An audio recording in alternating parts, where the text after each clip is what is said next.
Reels वाली बहू। प्रज्ञा को रील्स बनाने का बड़ा ही क्रेज है और वो दिन भर रील्स बनाती रहती है। खाते पीते घूमते फिरते घर में कॉलेज में रील्स बनाने के कारण प्रज्ञा पूरे कॉलेज में हाईलाइटेड है। जहां उसकी रील्स सभी को पसंद आते हैं, वहीं मनीषा चिंता में डूबी रहती है। एक रोज जब खाते हुए प्रज्ञा रील्स बना रही होती है, तब मनीषा कहती है, 1 मिनट भी चैन नहीं है इस लड़की को। ये नहीं कि खाना तो आराम से खा ले, लेकिन नहीं, अरे थोड़ी देर रील्स नहीं बनाओगी तो आसमान नहीं टूट पड़ेगा। अरे मम्मी, इसी को तो कहते हैं डिटर्मिनेशन। तुम नहीं समझोगी ये सब। भगवान, इस लड़की को सद्बुद्धि दे। जब देखो तब टेढ़ा बाका मुंह बनाती रहती है। मनीषा की बात का प्रज्ञा पर जरा भी असर नहीं होता और वो खाते खाते रील्स बनाती रहती है। दिन बीतने लगते हैं और देखते देखते प्रज्ञा का कॉलेज भी खत्म हो जाता है। आए दिन कोई ना कोई मनीषा को प्रज्ञा की शादी करवाने का सुझाव दे जाता है। सब ठीक ही कहते हैं, प्रज्ञा की शादी कर देनी चाहिए। अपने घर के काम काज में व्यस्त हो जाएगी तो खुद ही ये रील्स और नाच गाना बंद हो जाएगा। मनीषा और प्रेम प्रज्ञा के लिए एक अच्छा लड़का ढूंढने लगते हैं और तभी विकी का रिश्ता प्रज्ञा के लिए आता है, जिसने प्रज्ञा को उसकी रील्स देखकर पसंद कर लिया था। अगले दिन विकी अपने माता पिता के साथ प्रज्ञा के घर पहुंच जाता है और प्रज्ञा साड़ी पहने हाथों में चाय की ट्रे लिए उनके सामने आती है। जब विकी को पसंद है तो हमें भी बहू पसंद है। बहन जी, आप बारात की तैयारी कीजिए। एक बार लड़का लड़की अकेले में बात कर ले तो अच्छा रहेगा। हाँ हाँ, क्यों नहीं। मनीषा विकी को प्रज्ञा के कमरे में भेजती है, जहां प्रज्ञा पहले से ही रील्स बना रही होती है। तभी विकी कहता है, आ गए आपके साजन जी। हमारे साथ ये रील्स कंप्लीट करती तो और भी अच्छा रहता। अच्छा जी, अब आ ही गए हैं तो बना ही लेती हूँ आपके साथ।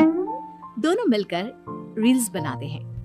जब वी मीट और तुरंत पोस्ट भी कर देते हैं। फिर विकी कहता है, जब आप साड़ी में चाय लेकर आए तब मुझे लगा कि कहीं मैं गलत घर में तो नहीं आ गया। अब सही है।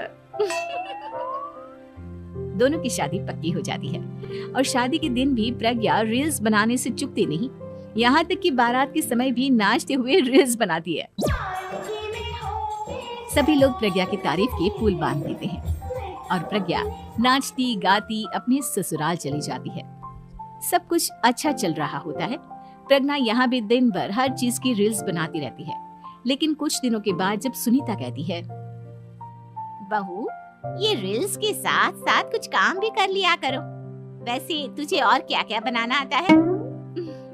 मम्मी जी, वैसे तो सब कहते हैं कि मैं सब कुछ अच्छा बनाती हूँ, लेकिन मुझे लगता है कि मैं मैगी अच्छा बना लेती हूँ। हाँ, कॉफी भी अच्छा बना लेती हूँ और मुंह तो सबसे अच्छा बना लेती हूँ।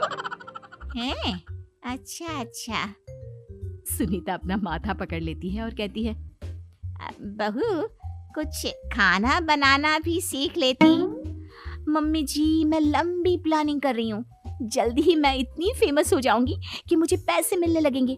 हम दोनों सास बहू राज करेंगे, राज।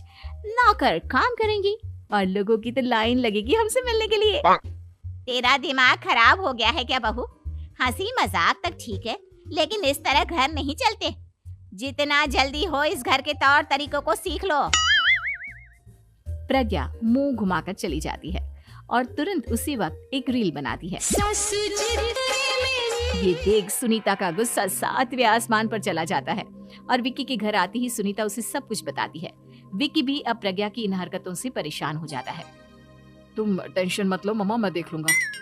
विक्की कमरे में जाता है तो देखता है कि प्रज्ञा रील्स बना रही है। विक्की बड़े ही प्यार से प्रज्ञा से कहता है, प्रज्ञा, इन सब के लिए मैं तुम्हें मना नहीं कर रहा हूँ, लेकिन फिर भी हर वक्त तो ये अच्छा नहीं लगता ना। समझने की कोशिश करो, मुझे भी तुम्हारा थोड़ा वक्त चाहिए। मैं जब ऑफिस से आता हूँ तो मुझे समय देने की जगह इसी में लगे रहते हो। तुम ज्यादा ही सोच रहे हो। तुम भी मेरे साथ रील्स बनाओ ना, तुम्हें भी बहुत अच्छा लगेगा।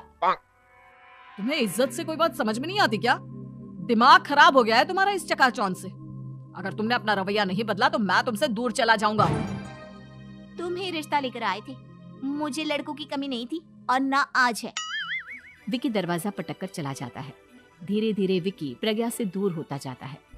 एक रोज मनीषा प्रज्ञा के ससुराल उससे मिलने जाती है। तब सुनीता उससे कहती है, बहन जी, अब आई हैं तो कुछ दिन यहाँ रहकर जाइएगा, आप ही का घर है। हाँ मम्मी, बहुत दिन हो गए तुम्हारे साथ एक भी रील नहीं बनाई मैंने। प्रज्ञा तुरंत अपने फोन में रील्स ऑन कर लेती है। ये सब मुझसे नहीं होगा। तेरा ये भूत अभी तक नहीं उतरा क्या? बहन जी, आप कुछ कहती नहीं क्या इसे? जब आप ही कुछ नहीं कर पाई तो मैं कर ही क्या सकती हूँ। सास तो वैसी ही बदनाम है। शाम को घर की लाइट चली जाती है और मनीषा प्रज्ञा से कहती है, मेरे घुटनों में बहुत दर्द हो रहा है, तू लाइट का कुछ इंतजाम करना बेटा। अच्छा, कैंडल जला देती हूँ मम्मा। प्रज्ञा गाते हुए कैंडल जलाती है और खिड़की के पर्दे के पास रख देती है। मनीषा, जिसे बहुत दर्द हो रहा है, वो सो जाती है और प्रज्ञा हमेशा की तरह अपने रील्स में लग जाती है। उधर कैंडल की वजह से पर्दा आग पकड़ लेता है और मनीषा के कमरे में आग लग जाती है। बचाओ, कोई है, बचाओ। सभी भागते हैं और विकी कमरे की आग बुझाने में लग जाता है, लेकिन तब तक मनीषा आधी जल चुकी थी। मनीषा की हालत देख प्रज्ञा रोने लगती है। विकी मनीषा को तुरंत हॉस्पिटल ले जाता है और उसे एडमिट कराता है। विकी प्रज्ञा से कहता है, देख लिया ना, तुम्हारे इस नाच गाने की वजह से आज तुम्हारी माँ की जान जाते जाते रह गई। अब पता नहीं तुम और क्या चाहती हो। उधर डॉक्टर कहते हैं, इनकी हालत बहुत नाजुक है, आधे से ज्यादा जल चुकी है। प्रज्ञा रोती हुई मंदिर में जाती है और भगवान के आगे जाकर कहती है, भगवान, मेरी माँ को ठीक कर दो। मैं कसम खाती हूँ, हाथ से ये रील्स बनाना छोड़ दूंगी। बस मुझे मेरी माँ वापस मिल जाए। 2 दिन बीत जाते हैं और मनीषा खतरे से बाहर आ जाती है। पेशेंट अब ठीक है, आप लोग उनसे मिल सकते हो। सब कोई मनीषा से मिलता है और प्रज्ञा सबके सामने अपना फोन तोड़ देती है। मुझे माफ कर दो मम्मा, मैंने तुम लोगों की बातों को नजरअंदाज किया। बेटा, कोई भी चीज जरूरत से ज्यादा खराब है। मैंने तुम्हें रील्स बनाने से कभी मना नहीं किया, लेकिन हर वक्त एक ही चीज तो सही नहीं है। मैं समझ गई हूँ मम्मा, आई एम सॉरी। प्रज्ञा उस दिन से रील्स बनाना छोड़ देती है और पूरी तरह से अपने घर में लग जाती है।